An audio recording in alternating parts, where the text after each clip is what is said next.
Siempre estas posibilidades de hablar más íntimamente, menos espectáculo y más conversación a mí me llenan de mucha alegría. Así que mil gracias por recibirme.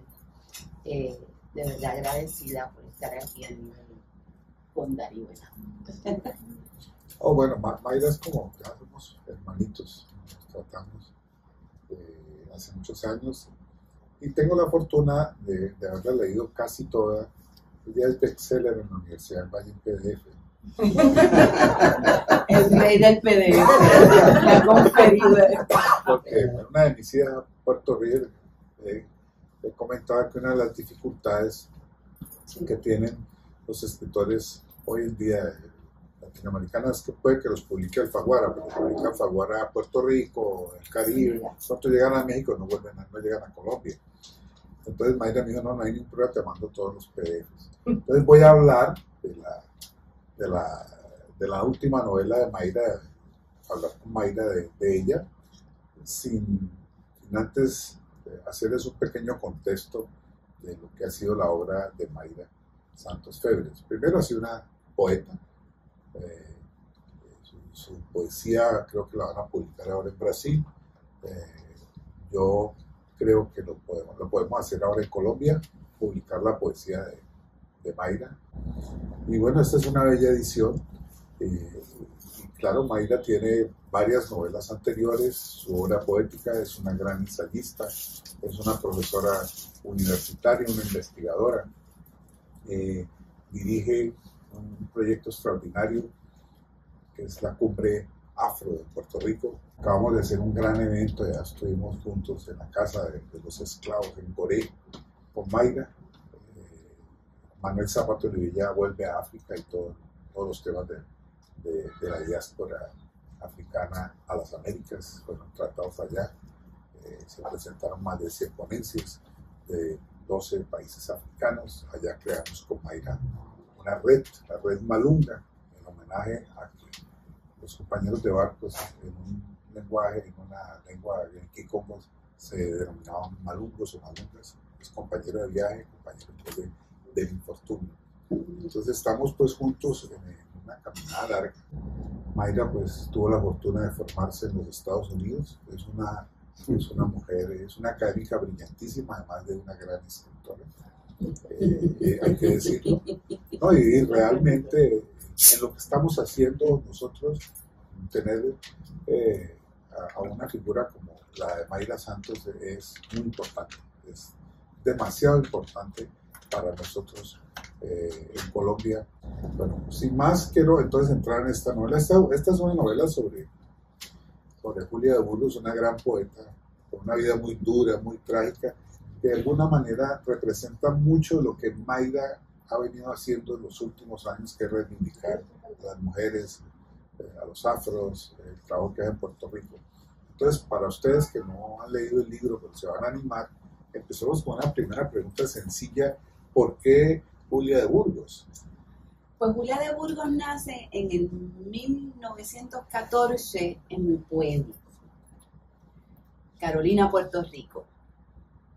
Carolina, Puerto Rico es un pueblo, le dicen tierra de gigantes, porque ahí nace Julia de Burgos, que es ahora mismo un mito, ¿no? Ella murió, prácticamente la olvidaron, la crítica la olvidó, no pasó nada por mucho tiempo, muere en 1953 y es a partir de la muerte de Julia que se reivindica Julia. O sea, tiene que morir para ser reivindicada por mujer, por campesina, pero también por negra.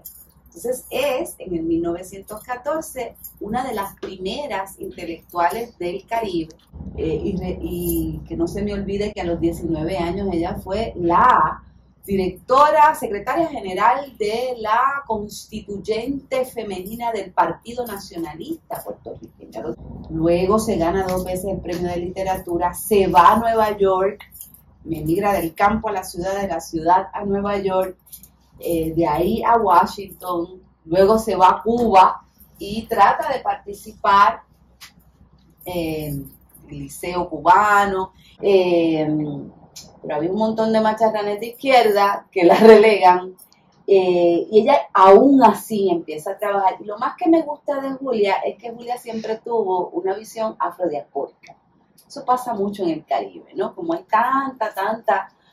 con tanta migración en el mismo Caribe, pues ella fue amante de un activista político dominicano, conoció a Neruda, conoció a Gabriela Mistral. Es el momento exquisito, ¿verdad?, de la intelectualidad latinoamericana, que se daba muchas citas en Puerto Rico, en la República Dominicana y en Cuba. A Juan Bosch, el tirano Trujillo lo exilia de la República Dominicana y él cae en Puerto Rico. Luego se van a Cuba y allí conocen a Pablo Neruda. Luego en Puerto Rico llega Gabriela Mistral a dar unas clases, ¿no?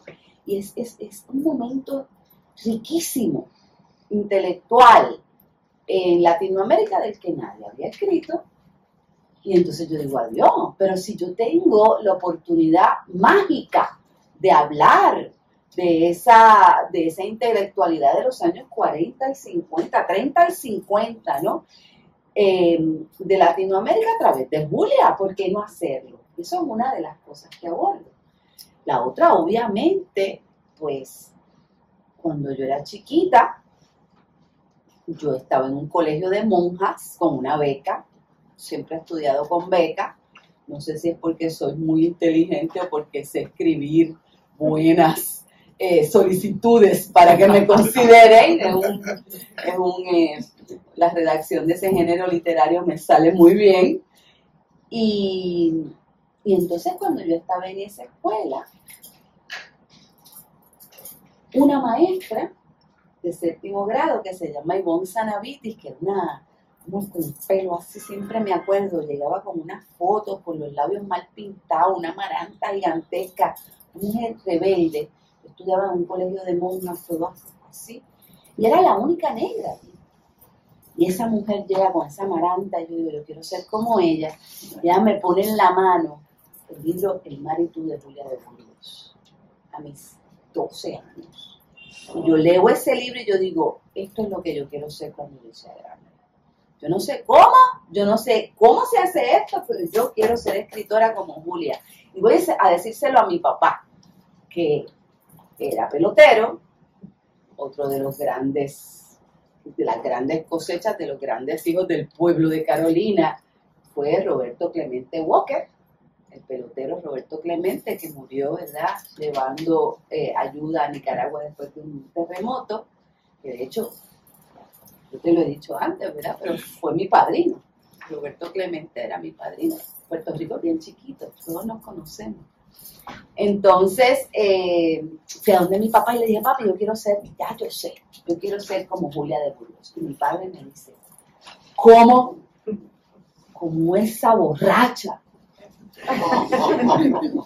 Tanto nadar para morir en la orilla, muchacha. Nosotros te hemos fastidiado tanto para que tú vayas a estudiar ese colegio, eches para adelante y seas abogado o alguien decente. No, esa mujer que tuvo un montón de maridos y se murió en una cuneta. Y dice, ¿cómo tú te atreves a hablar así de mi heroína? Y ustedes saben que a los 12, 13 años todo es una telenovela coreana. Yo le dejé de hablar a mi padre, yo me sentí ofendida en lo más profundo de mi ser. Y desde ahí empecé a desarrollar como que un amor, no tan solo por lo que Julia escribía, sino por quien ella era, esa rompedora, ¿verdad? Yo quise ser como los hombres quisieron que yo fuese, un intento de vida, un juego al escondite con mi ser, pero mi alma estaba hecha de presentes. A Julia de Burgos. Yo misma fui mi ruta, ¿no? Una de las primeras escritoras, sí, duras, feministas, porque Gabriela Mistral, que todas sabemos ahora, ¿verdad?, que tiene una novia y todo lo demás, todavía tú dices eso en Chile y es un bochinche. Eso no se puede decir. Juana de Ibarburu, la Juana de América, ¿verdad?, era la que todo el mundo quería porque estaba casada y escribía buenos poemas sobre la sensualidad natural en la campiña. La Terrible, que a mí me encanta también, ¿verdad?, Alfonsina Storni, que era la más brillante de todas, la más pobre. Lenguas de Diamantes es el libro que a mí realmente me gusta. De Alfonsina se muere, ella fue la amante de Quiroga y después le descubren que tiene cáncer y ella se mata a los 50 y pico de años ahogándose en el mar. Y fue madre soltera.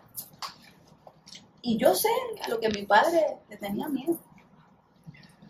Las mujeres que decidimos tener criterio propio nos va bien mal. Nos la hacen pagar bien duro. Sobre todo en la entrada a la modernidad. Y por eso es que él no quería.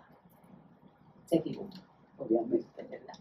Porque ahora este batallón de mujeres letradas y de gente que está haciendo y transformando el mundo del pensamiento desde el género, desde la raza, desde la género-disidencia, desde el ser una mala mujer, como era Julia y como soy yo,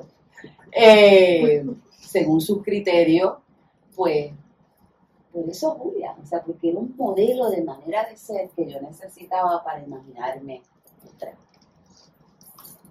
Bueno, hay algo para animar a los que nos escuchan a leer el libro, es la estructura.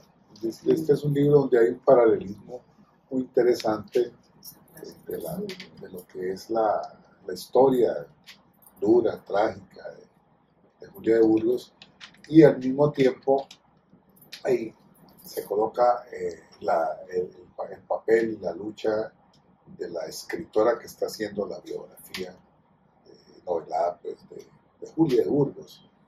Ese paralelismo muy interesante, no es estrictamente autobiográfico, pero yo que te conozco sí veo algunos detalles ahí, algunos guiños, algunas cosas que por supuesto hacen pensar que es un tratamiento literario distante tuyo, de alguna manera, porque es la empresa de construir esta novela sobre la vida de Julia de Burgos. Pues quiero que nos hables un poquitico de ese paralelismo y de cómo trabajaste, digamos, ese proceso, porque está muy bien construido y tejido el paralelismo entre la vida de Julia y un poco la de la escritora que está haciendo la biografía, pues, novelada de Julia de Burgos. Bueno, en el 2014, a mí el municipio de Carolina, otra vez en mi pueblo, me comisiona escribir una biografía de Julia de Burgos, pero de difusión popular, ¿no? Era para hacer un librito para celebrar el centenario de su natalicio, y yo escribo y hago investigación. A la verdad es que siempre había vivido fascinada por la vida de Julia, así que me dijeron, wow, me van a pagar por algo que yo haría absolutamente de gratis, mejor. Y escribí algo, pero cuando salió el libro y yo lo leí, me di cuenta que habían cosas controversiales acerca de Julia que habían suavizado. Por ejemplo, ¿cuántos maridos tuvo ella? 3. Yo voy por el 4. Entonces, y me va muy bien. Entonces, yo creo que con me estaciono un rato más. Pero una de las cosas interesantes de todo ese proceso fue que la vida, vuelvo a decir, la vida de Julia me parecía una cosa maravillosa y hacía que se leyeran los textos de otra manera. Y yo quería que, si yo iba a hablar de una mujer tan controversial, yo la quería acompañar. Así que yo me inventé este personaje que se llama La Escritora en un juego de ecos con Julia, en donde se examina cuánto hemos crecido en 100 años y cuánto no, cuántas las cosas han cambiado y cuánto no, para tener una situación estacionaria pero cambiante del espacio social e intelectual de las mujeres en el siglo XXI. Eso era lo que yo quería hacer, así muy teóricamente, pero el mambo es como tú lo haces con la tinta, ¿no? Literariamente, de una manera que se sientan esos ecos y a la misma vez y sobre todas las cosas que conmueva la lectura sin incomodar. Ahí yo me encontré con un ensayo que se llama Literatura Afropuertorriqueña y Modernidad del 2006, en donde un crítico boricua que casi nadie lee, pero hace un trabajo maravilloso, de relectura de Paul Gilroy, de Black Atlantis, un libro muy bueno que se llama El Atlántico Negro, de un crítico jamaiquino basado en Londres. Él empieza a hablar de las cosas, ¿verdad?, que tienen que hacer las personas racializadas y otras personas marginales con la literatura. Y entonces dice que muchos de nosotros, para poder acceder a la ciudad letrada, tenemos que abdicar de la autorrepresentación en la literatura, ¿verdad? Como la literatura se piensa desde el occidente como esta cosa que sale del pensamiento nada más, del cogito ergo sum, de Descartes, ¿verdad? No tenemos más que esto. Cuerpo no hay sensaciones. Lo que se escribe en la literatura son cosas, yo no sé si a ustedes les pasa, a mí me pasa con muchos libros. Yo veo los libros y digo, pero bueno, ¿y estos personajes cuando van a ir al baño? Sudan. Tienen ganas de tirarse al vecino. O sea, ¿qué les pasa? Que se ven tan poco gente, tan poco vivos. Son estos recipientes secos, depositarios de ideas, como si eso fuera la gran cosa. De pensar sin...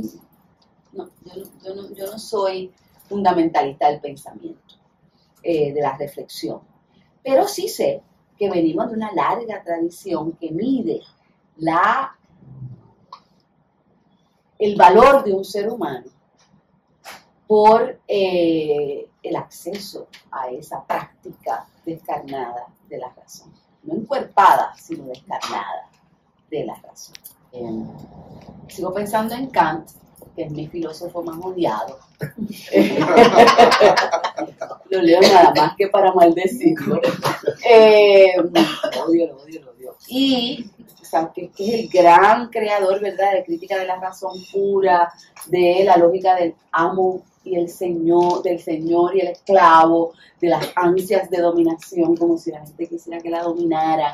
Ese fue el gran creador, ¿verdad?, del pensamiento supremacista imperial en el siglo XVIII, XVII, por ahí. Se fue. Y la gente no leía Kant así. Inteligencia pura. Entonces, a mí me parece que lo que yo quería hacer con esto era escribir desde la vulnerabilidad. Pero qué bueno que lo pude hacer ahora, porque tuve que tener toda esta formación intelectual para poderla desmontar. Eso es lo más chévere del universo, ¿verdad? Cuando uno maneja tradiciones tan fácilmente que uno las mira así, le ve las costuras y dice, ay, pero si yo lo estelitito, se cae. ¡Bla! Todo este andamiaje, ¿verdad?, de validación, que es de lo que muchas veces se trata, nuestra relación como mujeres, como personas racializadas, como personas que no vivimos en el centro de Occidente, con la literatura. Yo tengo una relación de amor con la literatura, de pasión profunda. Yo adoro escribir, yo adoro leer, me gusta. Y a la misma vez reconozco que por mucho tiempo, porque soy una persona bien oscura, bien estofona y bien extraña, utilicé la literatura para validarme como ser humano. Pero ya me hace falta. Así que ahora realmente puedo escribir. Bueno, hay un momento en que esa escritora habla de sus escritoras que la han formado, y de alguna manera es muy interesante hablar un poco de esta parte, porque yo no creo que haya una escritora en este momento como Mayra que sea parte de esta tradición en la cual te formaste en Cornell, que es muy importante que hables un poco de eso, de esa formación que tú recibes y de quiénes fueron tus grandes maestros, porque es una tradición de todas maneras que tú estás retomando, y me parece que con grandísima altura. Tu novela no le debe mucho a Toni Morrison, parece que un elogio público. Gracias. Bueno, lo que pasa fue que a los 21 años, como mi papá era mi papá, yo la adoro, a mi padre es uno de los hombres más bellos e inteligentes del universo, pero insoportable, o sea, era insoportable, era de estos macharranes, o sea, decía, yo seré negro, pero no es creado, salía bellísimo a la calle todas las mañanas, se perfumaba los pies, antes de poder ser él, juraba que era un príncipe de Mali, ¿no? Y se veía como un príncipe de Mali. Un hombre que me enseñó lo que era el orgullo propio, ¿no? Y el respeto propio. Pero insoportable. Mujeriego, gritón, no se le podía decir que no, porque formaba una pataleta donde sea. Y entonces yo, pues, me le parecía bastante en el genio. Soy muy suave hasta que no lo soy. Entonces, no podía vivir con él más, porque aquello era una guerra, y decidí usar el escape que siempre he utilizado, que son los libros, para salir de allí. Así que me gané otra beca con el género literario de las propuestas y de las solicitudes, y me gané una beca Mellon para irme a estudiar doctorado a la Universidad de Johns Hopkins y la de Cornell, pero en Cornell, porque investigar es bien importante en todos los aspectos de la vida, había en los 80, había un naciente departamento de Africana Studies, se llamaba, dirigido por un señor que se llamaba Skip Gates, Henry Louis Gates, que todavía está vivo.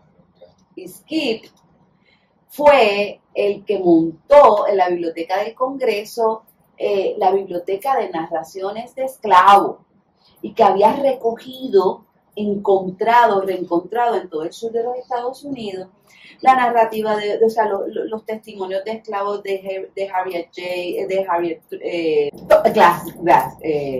Tubman, de Sojourner Truth, de Oluwakiano, de Frederick Douglass, todo eso lo había encontrado. Yo llego a estudiar con ese señor.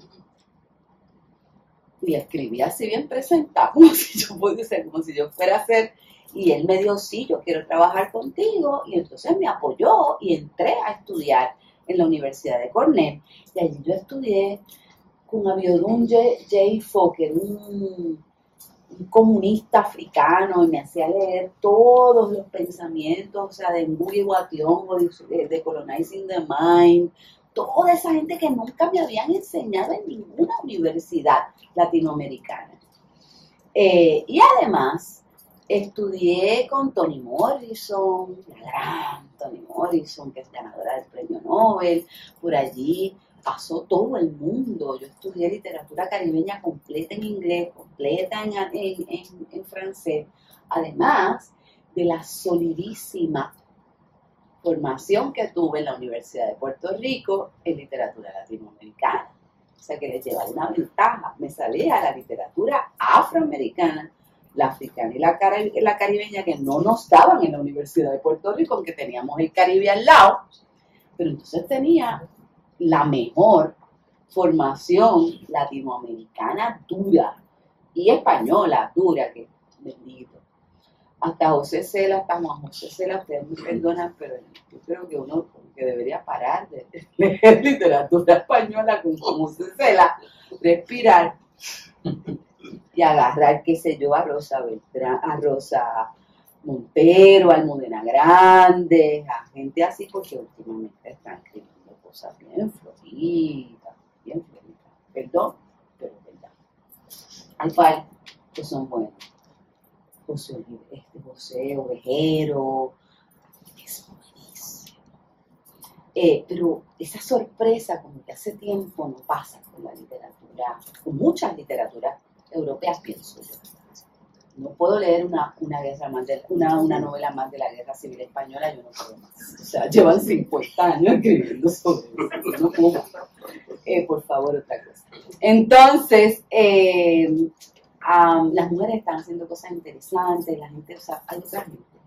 Pero esas fueron mis formaciones. Entonces, cuando yo vi eso, me puse otra vez a mirar el canon de la literatura latinoamericana que yo conocía y dije, espérate, ¿dónde está lo afro?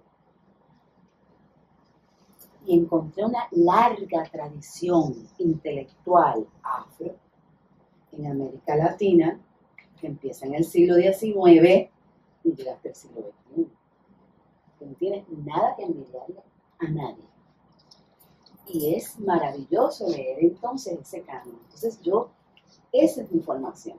Voy a dar toda esa vuelta hasta África para poder llegar al lado, ¿no? A Virginia Brindis de Salas, Pregones de Mari Morena, a la literatura de Concepción Evaristo, a la de Georgina Herrera en Cuba, a toda la literatura de Zapata Olivella. Sigo pensando que He visto la noche es uno de los libros más enternecedores que existen sobre la faz de la tierra, a Tomás Rodríguez Burgos, cantor, La Ceiba de la memoria, Señor puro Jesucristo. O sea, todo eso, leerlo de nuevo, hasta los poetas raizales, hasta las mujeres de ahora de Buenaventura, hasta Marigrueso, yo me las he leído a todos.